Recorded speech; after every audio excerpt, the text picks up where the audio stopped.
Buenas tardes. Es un programa Economía al Día, con muchas noticias importantes, sobre todo porque acabamos de recibir la visita del secretario de Estado, Marco Rubio. Exacto. Una visita de mucha importancia porque nosotros estamos atravesando por una situación difícil con nuestros vecinos. Digo que estamos atravesando, no es que no lo hemos pasado nunca, es que se ha acrecentado la llegada masiva de inmigrantes, no solamente a las ciudades, sino todas las lomas están llenas de cantidades de inmigrantes. Entonces esto es una presión para las finanzas públicas, una presión para el presupuesto nacional, sobre todo en el tema de salud, porque ahí se veían las estadísticas de cómo la cantidad de parturientas haitianas están copando los hospitales.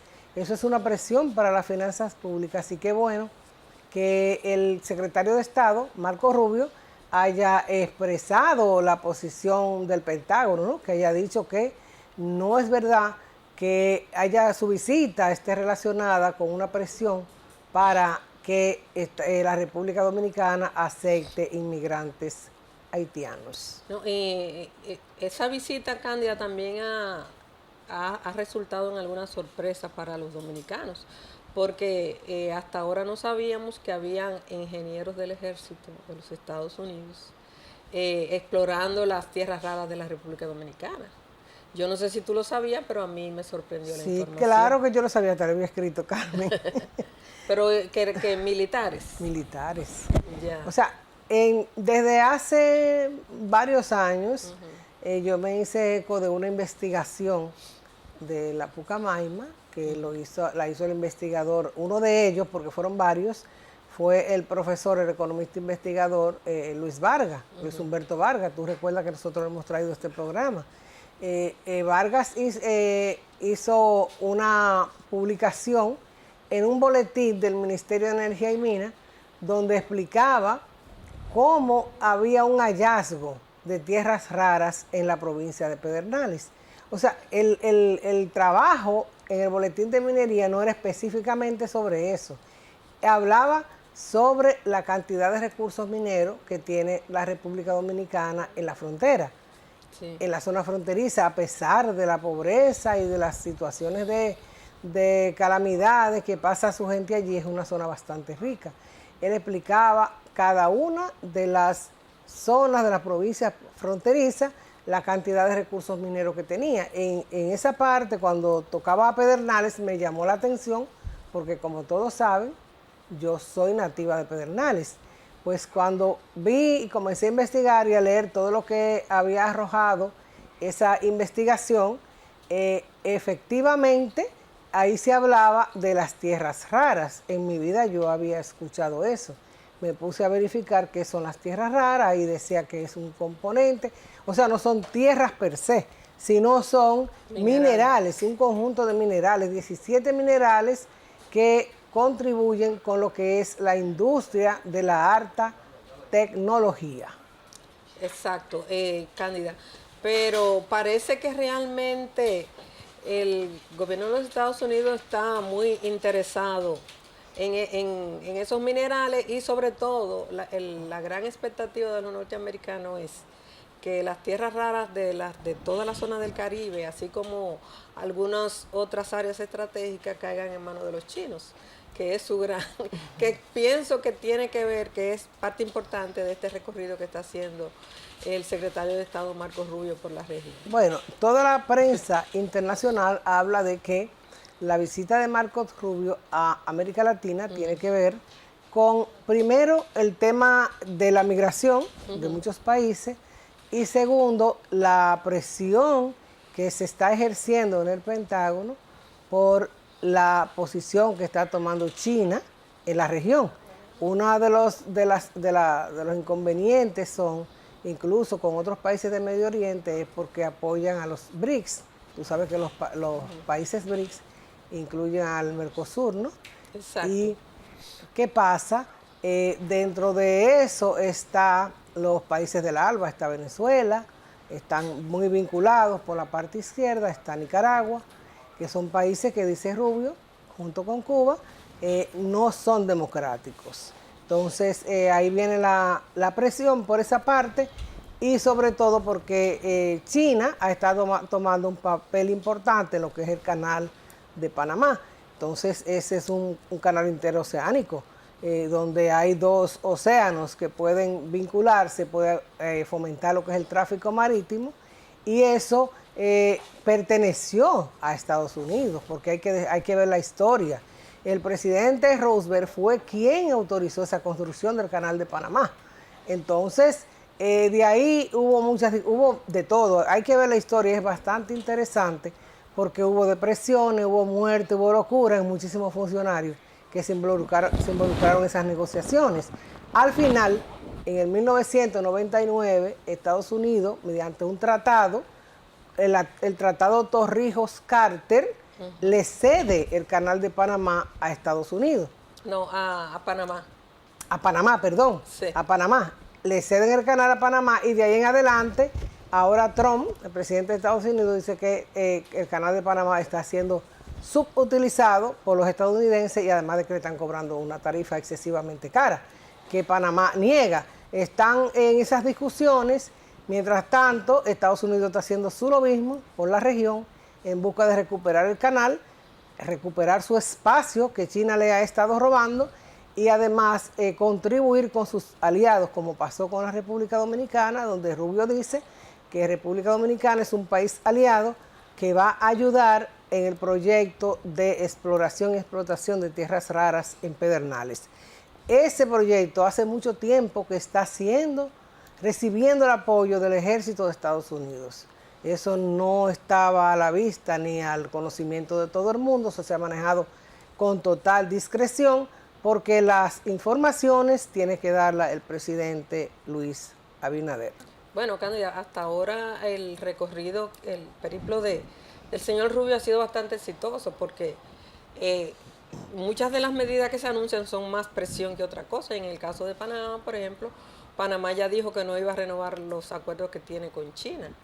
De la famosa ruta de la seda, ¿no? Y ha logrado también algunos éxitos en Nicaragua y en los demás países y que ha con recorrido. México también. Y con México y con Canadá. Hay que ver ahora, esperamos ahora saber específicamente qué se acordó, que es lo tratado aquí en la República Dominicana, porque siempre los puntos básicos se conocen después, ¿no? Entonces ya veremos, Cándida, pero yo creo que debemos hacer una pausa, Cándida, para entrar con el invitado que tenemos, que es un experto en materia de pensiones del Sistema de Seguridad Social de la República Dominicana, que como sabemos es un sistema que ellos apoyan, otros critican, pero que al final estamos todos metidos ahí. Todos los dominicanos que hemos trabajado, los que hemos trabajado, ¿no? Y los que no cotizan también, aunque no están dentro del sistema, pero también están. Así que vamos a hacer una pausa, Candy, y volvemos en unos minutos.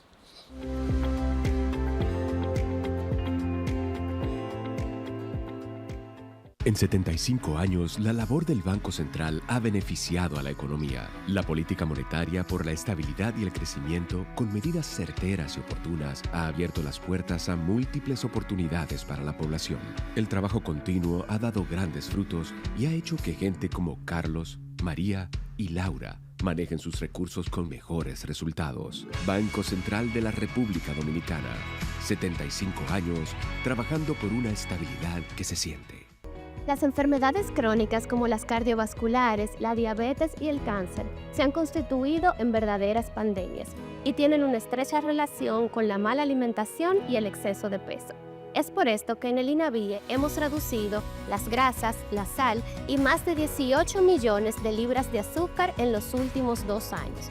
Hemos incrementado las verduras e incluido las frutas. Haz tú lo mismo. Con pequeños cambios puedes hacer grandes diferencias en tu salud y en la de los tuyos. Soy la doctora Ana Carolina Báez, nutrióloga clínica, directora de salud y nutrición del INAVIE y te invito a que te des vida comiendo sano.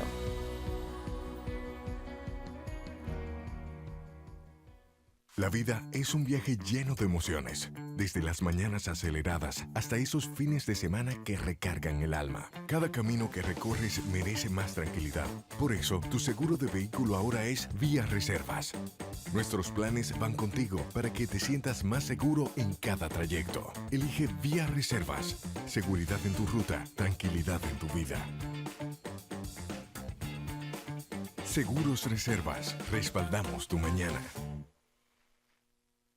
Mi nombre es Jacqueline Reyes Castillo. Me dedico a cuidar niños aquí en casa. La señal de mi televisión se ve mucho mejor. Ya no hay interferencia. Antes tenía muchas interferencias, pero ahora se ve nítida. El proceso de instalar la cajita fue bien. Solamente tuve que seguir las instrucciones que trae la cajita. Este proyecto realmente es importante.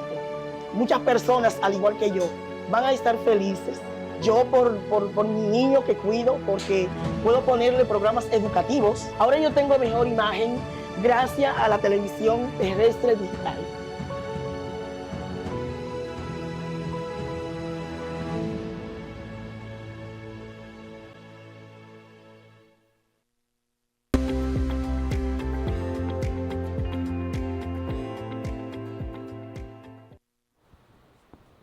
Seguimos en su espacio Economía al Día.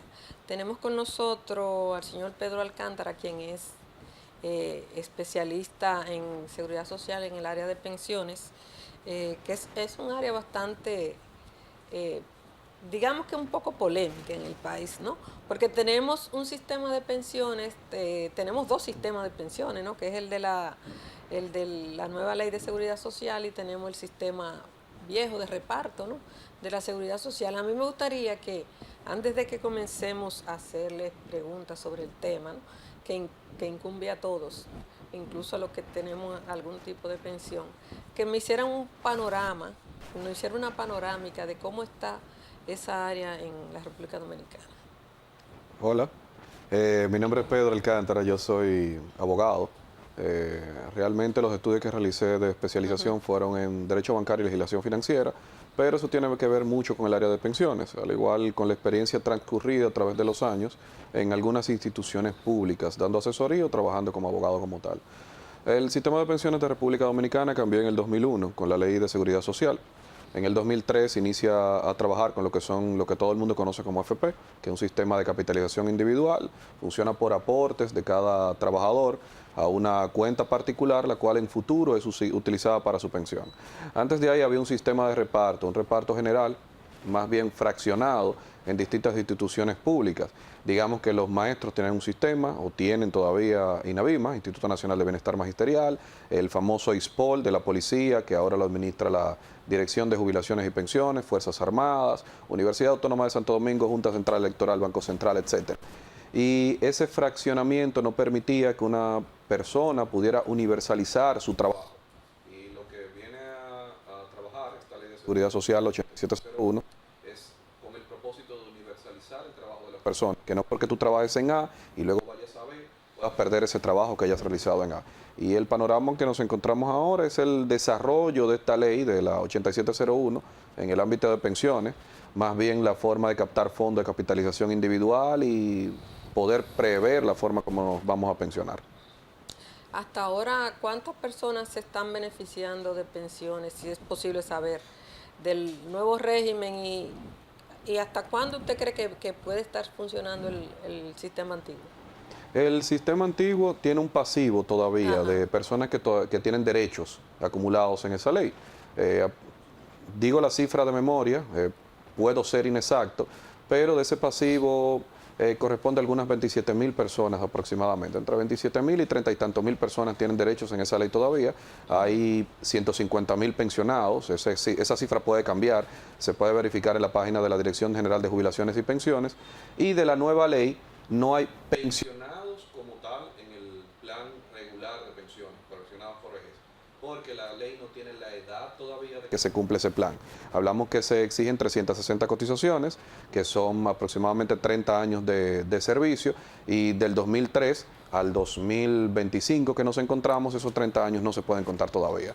Recibiremos algunas pensiones previas quizás en 2028 y la gran masa va a 2032, 2033 para poder pensionarse.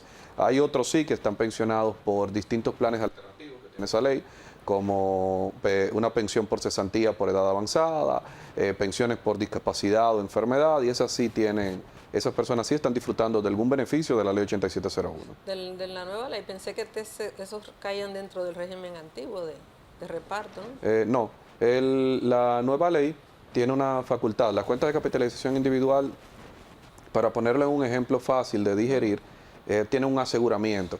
Tienen un seguro que es de discapacidad y sobrevivencia. Ese seguro de discapacidad y sobrevivencia protege a todo trabajador activo que sufra uno de estos dos padecimientos. Digamos que una persona fallece o tiene algún tipo de enfermedad, entonces ese seguro se activa y le entrega una pensión por discapacidad, o a los sobrevivientes, hijos, padres, sí le entrega esa pensión por sobrevivencia, en tal caso. El tema del sistema previsional, para muchos ha sido un gran avance, porque lo que teníamos era sistema de reparto, ¿no? Con el sistema de capitalización, como usted dice, podemos optar por ese seguro, podemos optar por lo que son las nuevas ventajas que dan las aseguradoras de manera independiente, que usted puede optar por una pensión a través de uno de esos seguros, que son renta fija, ¿no? Renta vitalicia, perdón, la renta vitalicia, que vamos a conversar sobre eso más tarde, pero en general el sistema previsional de la República Dominicana todavía sigue teniendo sus debilidades, y una de ellas es la tasa de reemplazo. La tasa de reemplazo es lo que usted gana hoy, que al final de retiro usted no recibe, digamos, una proporción importante que pueda garantizar lo que es una pensión digna. Mantener Entonces, la calidad de vida. Mantener ese esquema. Entonces, ¿qué se está haciendo para que en el país esa tasa de reemplazo pueda tener un porcentaje mayor? El tema de las tasas de reemplazo ha sido un tema, digamos, conflictivo, ha sido un tema de debate durante la aplicación de la ley 8701, porque si hablamos de tasa de reemplazo es el salario o el ingreso que va a recibir el pensionado al momento de su retiro. Y conforme algunas proyecciones o estudios que se han realizado, algunas no serían satisfactorias respecto a los últimos salarios o los últimos ingresos que tuvo la persona a retirarse. Respecto a esa situación, de mano de la Superintendencia de Pensiones, se han realizado muchos estudios para tratar de compensar un fondo de solidaridad que está creado por ley. La misma ley 8701 tiene algo llamado fondo de solidaridad, que es compensatorio para ese tipo de situaciones. Lo que se espera es que ese fondo pueda capitalizarse, pueda tener el dinero y la renta suficiente para el cabo de que todavía tenemos tiempo de trabajo, todavía tenemos tiempo para prepararnos. Estamos en 2025, esas primeras pensiones, como decía en primera instancia, llegarían en 2033, porque la ley inició en 2003, la aplicación de esta ley 8701, el plan necesita 30 años, así que en 2033 recibiríamos los beneficios. Este fondo todavía le quedan 8 años para poder capitalizarse y compensar y proyectar la cantidad de personas que van a encontrarse en una situación deficitoria, porque no todos no tendrán esa situación de una tasa de reemplazo que no sea compensatoria, sino aquellas personas que lo tengan, ese fondo de solidaridad pueda cubrirle. Sabemos que cuando entró en vigencia la ley, establecía que lo que tenían, creo, a partir de 45 años, podían seguir en el régimen de reparto, o podrían cambiarse a y seguir. Ha habido casos de personas que han estado a pesar de que tenían esa edad, siguieron en la nueva ley de seguridad social, y que al llegar a la edad de jubilación podían retirar su dinero, el dinero que ya habían acumulado, tanto por sus aportes, como el aporte de su patrón, como por los beneficios o el rendimiento que habían logrado a través de esos fondos que maneja la AFP. Hay gente que yo conozco que ha podido retirar sin problema, pero yo conozco gente que tiene miedo, que creen que no es posible retirarlo, que hay problemas. ¿Cómo se maneja eso? ¿Y qué porcentaje de la gente que cuando entró la ley ya estaban dentro de ese régimen de edad y podían retirar? ¿Y a cuánto usted cree que de esos decidieron trabajar sus 30 años para conseguir la pensión de la otra manera. Ese grupo de personas, ese universo, conforme a la misma ley, son señalados como personas de ingreso tardío. La ley los señaló como tales, aquellos que al momento de junio de 2003, que es la fecha de partida del sistema de pensiones de la ley 8701, no por su edad, quizás no completarían las exigencias de las 360 cotizaciones que tiene la ley 8701 y por el mismo cambio en la ley, tampoco esas personas iban a poder completar los años de reparto porque ya no iba a entrar en funcionamiento el reparto. Esa división ahora mismo funciona de dos formas. Uno, esas personas de ingreso tardío que no van a retornar a reparto, no van a trabajar o no trabajaron o no continuaron trabajando en el sistema público y esas personas que sí van a continuar trabajando en el sistema público. Y me explico. Persona 45 años a junio del 2003 no sigue trabajando, bueno, 44 años a partir de una reforma que hizo la última gestión por parte del presidente del Consejo, del ex pasado presidente del Consejo, el ministro de Camps hizo una reforma para que se tomara no los 45 años, sino una edad actuarial, 44 años. Pero esas personas que tenían 44 años a junio del 2003 sí pudieran retirar esos fondos cuando cumplieran 60 años. Si esa persona no continuó trabajando en el sector público, no tuvo aportes en el Seguro Social y no necesita retornar a reparto, pues puede acogerse a esa resolución y retirar los fondos. Ahora bien, el otro universo de personas son esos que sí tenían esos 45 años, esos que sí eran de ingreso tardío, pero tenían derechos adquiridos en el sistema de reparto. En el pasado sistema, en algún sistema de reparto de la 379, de esos que maneja jubilaciones y pensiones de Hacienda, que haya tenido un empleo público y quieran continuar trabajando y aportándole al sistema de reparto para poder tener una pensión por la otra ley.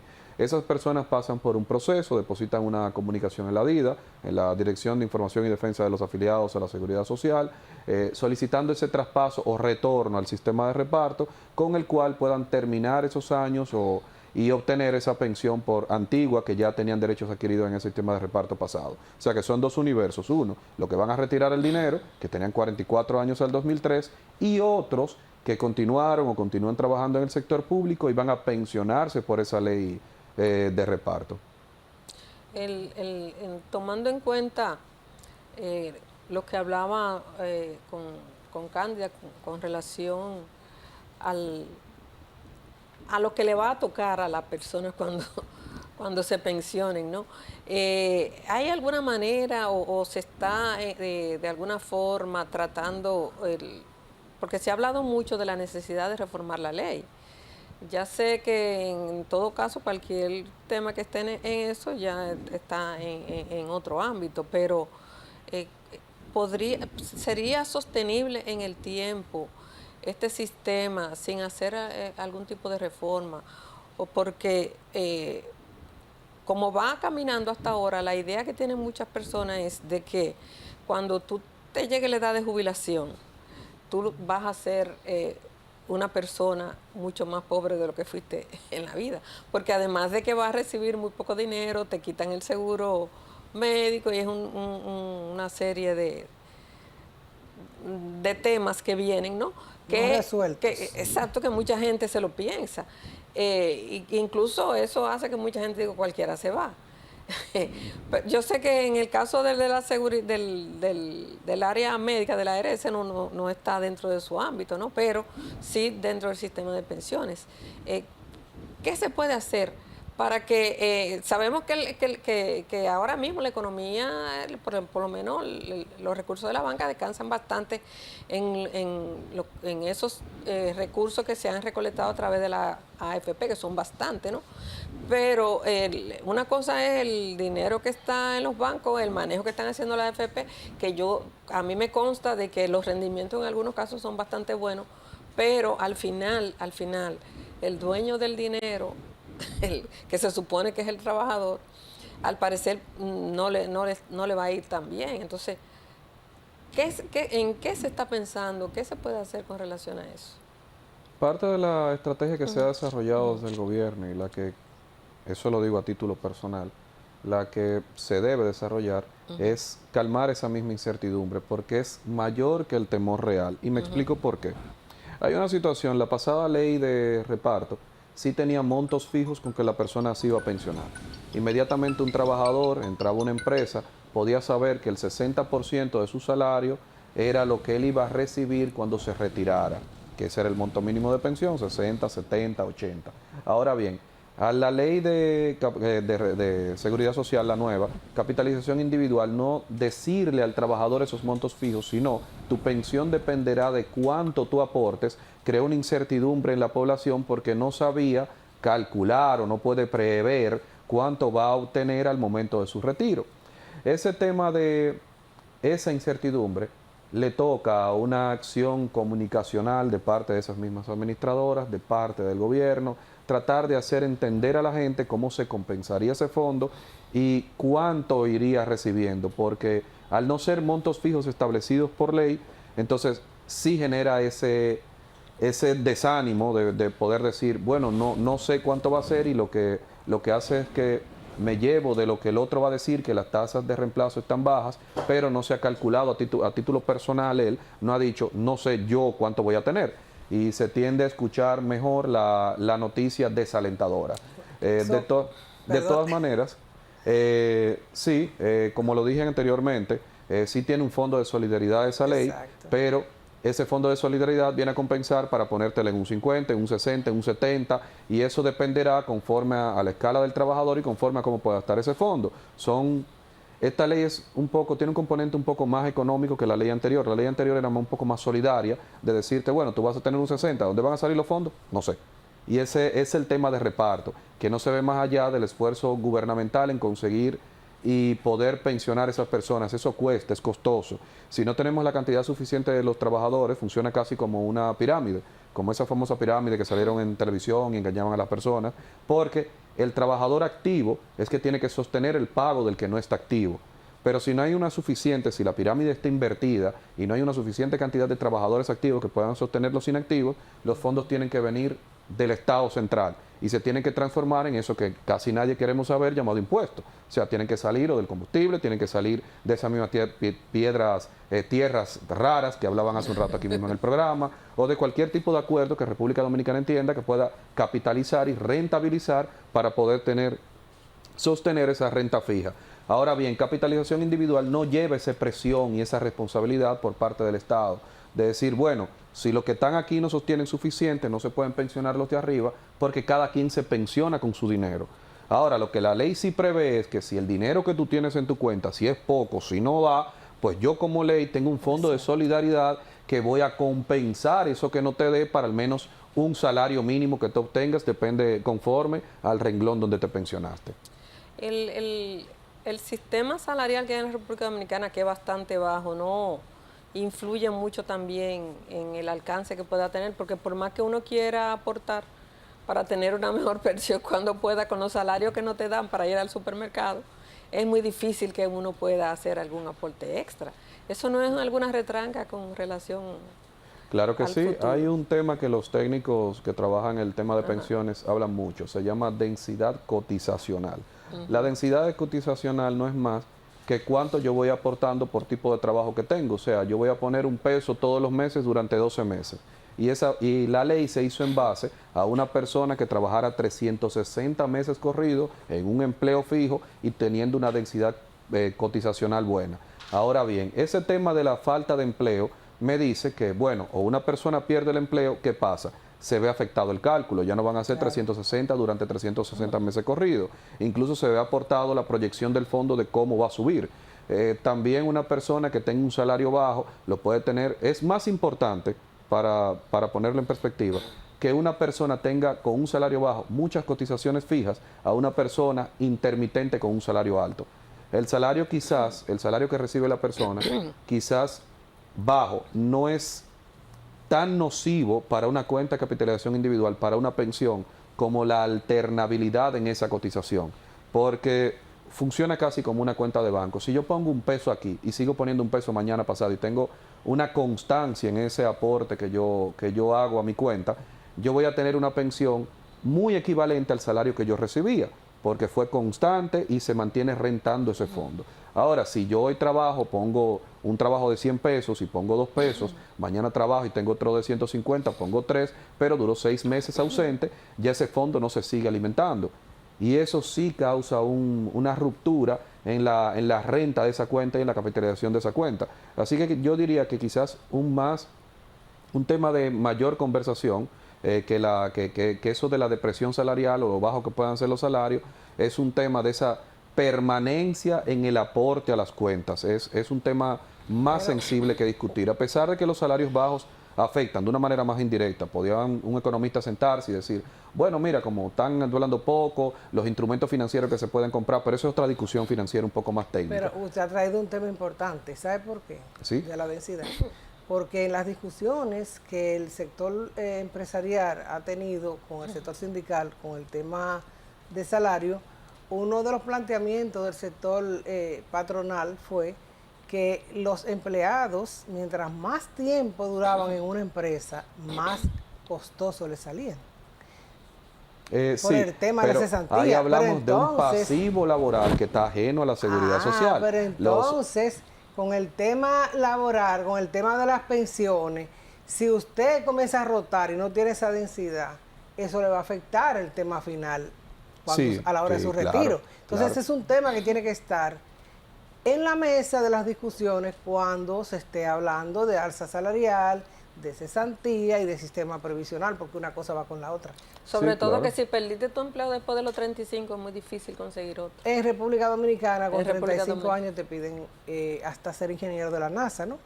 Te piden una cantidad de idiomas, tecnología, experiencia, de todo.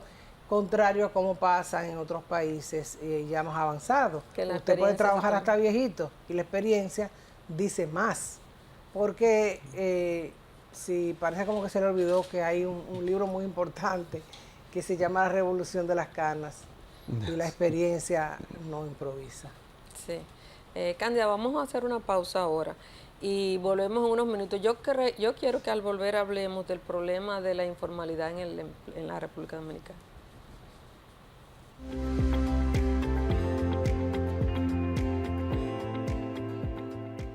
En 75 años, la labor del Banco Central ha beneficiado a la economía. La política monetaria por la estabilidad y el crecimiento, con medidas certeras y oportunas, ha abierto las puertas a múltiples oportunidades para la población. El trabajo continuo ha dado grandes frutos y ha hecho que gente como Carlos, María y Laura manejen sus recursos con mejores resultados. Banco Central de la República Dominicana. 75 años trabajando por una estabilidad que se siente. Las enfermedades crónicas como las cardiovasculares, la diabetes y el cáncer se han constituido en verdaderas pandemias y tienen una estrecha relación con la mala alimentación y el exceso de peso. Es por esto que en el INAVIE hemos reducido las grasas, la sal y más de 18 millones de libras de azúcar en los últimos 2 años. Hemos incrementado las verduras e incluido las frutas. Haz tú lo mismo. Con pequeños cambios puedes hacer grandes diferencias en tu salud y en la de los tuyos. Soy la doctora Ana Carolina Báez, nutrióloga clínica, directora de salud y nutrición del INAVIE y te invito a que te des vida comiendo sano.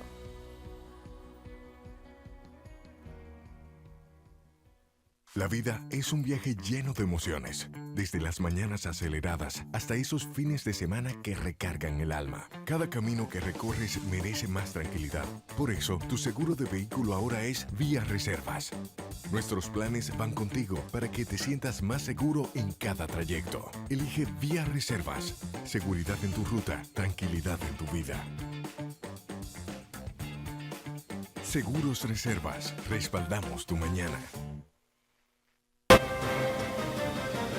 Atención, en el país todo está cambiando y la televisión digital llegará para todos. Si tienes un televisor tradicional, no te preocupes. En Indotel te llevamos gratis a tu misma casa una cajita convertidora para que la conectes fácilmente con tu antena y sigas disfrutando de tus canales locales ahora con mejor imagen y sonido. Nuestra tele sube de nivel.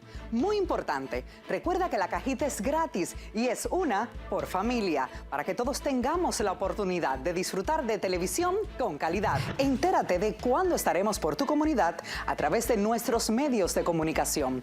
Recíbela con tu cédula y recuerda, de la antena a la cajita, la televisión digital llega para todos. Instituto Dominicano de las Telecomunicaciones, la tecnología al servicio de la gente.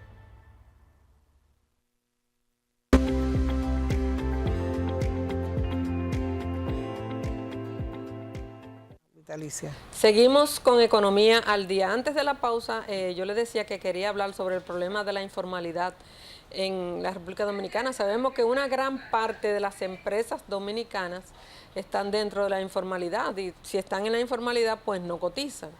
Entonces, eso es una gran masa de trabajadores dominicanos que hasta ahora no tienen ningún derecho adquirido. ¿Se ha pensado de alguna manera qué se puede hacer con esas personas? ¿O qué se puede hacer para tratar de que de alguna manera esas personas coticen o que entren dentro de algún régimen? La informalidad tiene dos aspectos. Uno, la informalidad respecto a los impuestos y la informalidad respecto a la seguridad social, que es la que nos afecta de manera directa. No menos cierto es que esa informalidad respecto al lado impositivo afecta también a la seguridad social. En la mayor parte de los países, incluso aquí, lo que los sistemas van dirigidos es a tratar de separar ambos aspectos, porque el mercado informal muchas veces no quiere ser informal frente a la seguridad social, porque valora la protección que tiene de un seguro médico, de un retiro digno y de otras ofertas que tiene la seguridad social. Ahora bien, el mercado informal sí tiene mucho miedo o temor a la carga impositiva que resulta ser transparente delante de los impuestos, delante de la autoridad fiscal. A veces a la burocracia. Sí, la burocracia, lo costoso que es. Para tú tener un reporte fiscal necesita una persona experta que te pueda hacer y eso tiene un costo también laboral a la empresa o contractual. Pero lo que sí el sistema está trabajando es claro, que pueda apoyar esa informalidad fiscal, pero que inicie por una formalidad frente a la seguridad social. Tratar de ver que esas personas que son independientes, que son trabajadores, que son personas rentistas, que reciben una renta, sea por un alquiler o propiedad, pero no tienen un trabajo formal, personas que tienen trabajos que son informales ante los impuestos y personas que no tienen un trabajo, digamos, con una empresa estructurada, puedan tener mecanismos de reportar y tener protección en base a la seguridad social, de modo que pueden engrosarse las cuentas que se tienen ahí. Y se está trabajando en base a eso. Hay países que han tenido grandes avances, como Colombia. Colombia tiene un avance grandísimo respecto a la informalidad. Costa Rica también. México ha hecho avances. Chile. Y se estudian esas posibilidades de modo que puedan trabajarse aquí y aplicarse en República Dominicana. ¿Aquí está a nivel de estudio o se ha comenzado a aplicar? No, está a nivel de estudio todavía. La ley plantea un sistema que se llama contributivo subsidiado, que es el sistema que vendría a proteger a esos trabajadores informales, pero todavía aquí no ha entrado en vigencia ese sistema.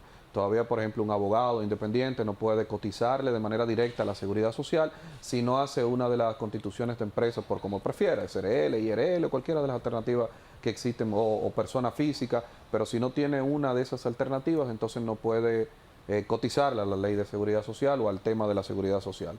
Entonces, pero sí está en etapa de estudio, esperamos que podamos disfrutar de un sistema contributivo subsidiado en los años venideros. Yo no quiero que desaprovechemos la oportunidad de tener un experto aquí en el sistema previsional para conversar sobre estas novedades que fueron introducidas en la ley de pensiones y tiene que ver con el retiro programado y la renta vitalicia. O sea, con el retiro programado usted se retira como está estipulado con las AFP. En el sistema de capitalización individual, pero el sistema de renta vitalicia, usted inmediatamente entra, ya no puede volver hacia atrás. ¿Qué usted puede ofrecernos de detalle respecto al tema de la renta vitalicia cuando un empleado opta por ese sistema, pero además de estar recibiendo su dinero por esa vía, está trabajando todavía? Ese dinero, de ahí en adelante, cuando sigue trabajando, eso ya es otra parte. Eso al momento de retiro, ese dinero se le devuelve, ¿no? Sí, a las personas les falta de información respecto a renta vitalicia y retiro por edad programada, retiro por cesantía por edad programada. Exacto. Retiro por cesantía por edad programada. Porque pasa lo siguiente, lo primero que yo le aconsejo a una persona que vaya a tomar alguna de estas alternativas es que se dirija, y lo menciono otra vez, a la DIDA a buscar información. La CIPEN, de hecho, creo que tiene ahora también, tendrías ellos que asegurar, pero tienen también una atención al público para darle un tipo de información como esta, y son mucho más especializados que la DIDA al trabajar solamente con eso. Así que se pueden acercar a Superintendencia de Pensiones o DIDA. En principio lo que le digo es eso. Ahora bien, ambas alternativas son para las personas, como dije anteriormente, una persona no tiene el tiempo suficiente de creación de la ley para poder pensionarse con las 360 cotizaciones. Es materialmente imposible, son 30 años, hablamos que la ley comenzó en el 2003, 2033 van a venir la primera, así que se tienen esas alternativas, renta vitalicia, retiro programado. Y de ambas, inmediatamente se accede a uno de esos beneficios, se renuncia al otro beneficio, porque las cuentas lo que hacen es que se venden a una aseguradora o se manejan en otro tipo de cuentas, pasan a otra contabilidad, que no es la misma contabilidad que tiene una persona que va a optar por un retiro por vejez. Y eso también puede afectar a personas que también quieren regresar al sistema de reparto. Hay una situación, hay personas que, por ejemplo, accedieron a alguna de esas alternativas y en este momento entiende que tienen derechos en la ley anterior y quieren someterse al retorno a la ley anterior, pero no pueden porque optaron por estos beneficios alternativos que tiene la ley 8701. Así que lo mejor y mi recomendación puntual, como cada caso es individual, es que se acerquen a CIPEN o DIDA y pregunten su situación tal cual, para que entonces le puedan orientar cuál es la mejor de las opciones, pero no vaya y tome una porque le parezca atractiva, sino oriéntese de manera previa, porque la mayor parte de los problemas y situaciones que existen respecto a las personas que han optado por estos beneficios es que no tenían información previa sobre el monto que iban a recibir, sobre por cuánto tiempo lo iban a recibir, si la cuenta se agota, en algunas de esas alternativas la cuenta se agota, en otras no, en otras si yo puedo seguir aportando o si puedo optar por retornar a un sistema anterior. Pero ¿qué pasa cuando las personas optaron por este sistema de renta vitalicia, están recibiendo su dinero mensual, el que sea, pero sigue trabajando y sigue cotizando? Esa cotización no está dentro de esa renta vitalicia. Lo que pasa es que la cuenta de renta vitalicia se le vende a una compañía aseguradora, funciona por otro seguro, funciona con otra modalidad. Entonces al funcionar por otra modalidad es como que se vende un certificado empresa A y tú estés aportando un certificado empresa B. O sea, no son dos cuentas similares, no son la misma cuenta. Por eso digo que la información, y repito, la información previo a tomar el paso es la más importante. O sea, informarse con CIPEN o DIDA, voy a tomar tal decisión, mi situación laboral es tal, mi situación que yo tuve en los años anteriores fue tal, quiero optar por tal o cual cosa, y así se pueden evitar inconvenientes futuros como que no está satisfecho con el monto que recibe, no está satisfecho con los aportes que le está dando, con el descuento que le está dando, o con cualquier otra situación respecto Antes existía el problema del aseguramiento médico a esas personas que optaban por uno de esos planes alternativos. Hace ya unos años una resolución del Consejo de Seguridad Social dice que se le puede descontar aseguramiento y cobertura en salud por parte de la TCS a esas personas que tienen esos planes alternativos, pero previo a no lo tenían. Entonces, son situaciones que se tienen que prever antes de dar el paso. Y lo mejor es estar informado previo a dar el paso.